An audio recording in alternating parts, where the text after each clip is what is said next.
Hi, friends, and thanks for joining me for another episode of Strange Times Poetry Broadcast. I'm coming to you live from the Poetry Bookshelf. For those of you who haven't joined us before, Strange Times Poetry Broadcast is a nightly broadcast at 8 p.m. Eastern of three uplifting poems, one by a famous poet, one by a poetry friend, and one by myself. Um, Today, I'm going to be talking about love no further than the front porch. Um, the three poems that I'm going to be reading are, of course, about love, which I mean, and the uplifting sort of love. Many of us really can't go further than our front porch, myself included. And I'm so thankful every day that I have my wife here, that I get to be with her and with our dog, and so I'm so thankful for that connect for her in my life and being here in this time. And I know some of you are at home and maybe by yourself. I'm thinking of you, and also there will be one poem that's more about love that takes up space in the virtual world. So we'll get there. Um, so, my first poem that I'm going to be reading is by Tony Hoagland. It's from his book, What Narcissism Means to Me, and came out from Grey Wolf Press. All right.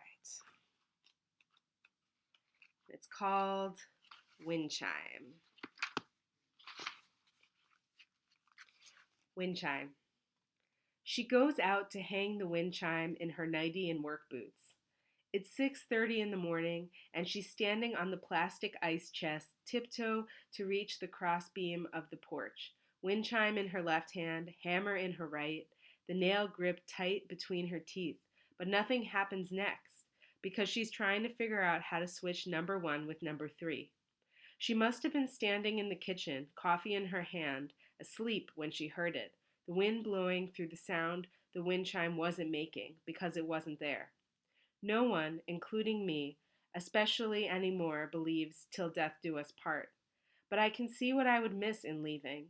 The way her ankles go into the work boots as she stands upon the ice chest, the problem scrunched into her forehead, the little kissable mouth with the nail in it.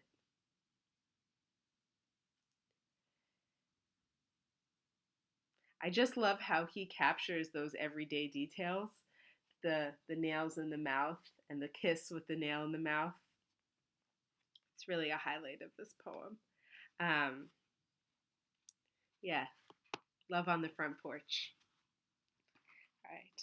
My next poem is by Joe Tora, and it's from After the Chinese, which came out from Press Wafer. Um, you can find more information. I put a link to find more information about Joe's books. He's written many books of poetry, books of nonfiction, of fiction. He's an amazing writer.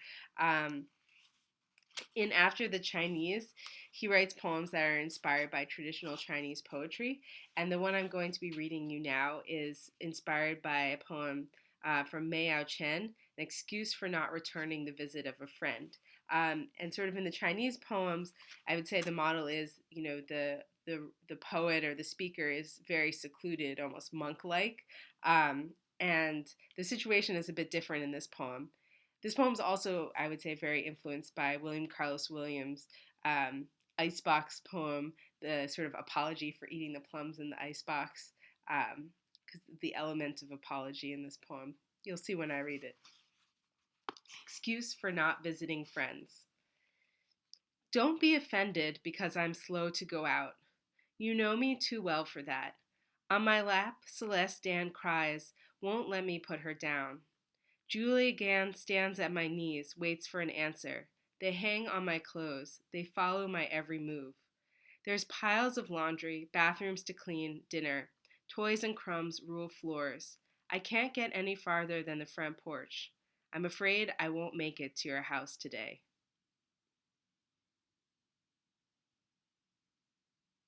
I think what I love about this poem is in the second stanza, those piles of laundry in the bathrooms to clean and all these things which sound kind of, you know, like drudgery just become are just full of joy because they're attached to the children, the, you know, that hang on the speaker's clothes and follow every move. So it turns those sort of humdrum home things that we might be kind of tired of into just like a wonderful gift because they're the sign that a family is here. Um, yeah. And I also just love the parallel image of like the laundry, the hanging laundry, and the kids hanging onto his clothes. There's just um, the way the images work together is great. All right. My last poem is for those of us who are connecting virtually. It's from The Evolution of Parasites, and a lovely picture of the sort of parasitic connection of the virtual reality between two people. There we go. You can see it. Okay. Checking Facebook in Paraguay. You wrote on your Facebook wall from New York, "Your absence has gone through me like thread through a needle. Everything I do is stitched with its color." By Merwin. Untagged, I find it a few days later. No, it's for me. Your absence is like Taha Taha seeds. The name means let's go. Velcro skinned half moons you clasp onto the tongues of my shoes, dust dyed, probably housing a nucleus of sand fleas, but you still cling. Believe stubbornly that a little rain and the right season will make a field of Taha Tahas between my toes. And the wild thing is, you're right.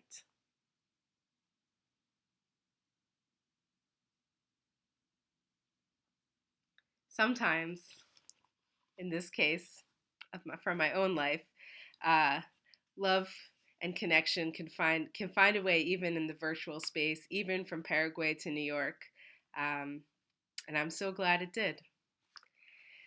I hope that you stay safe and stay sane, and I hope to see you soon.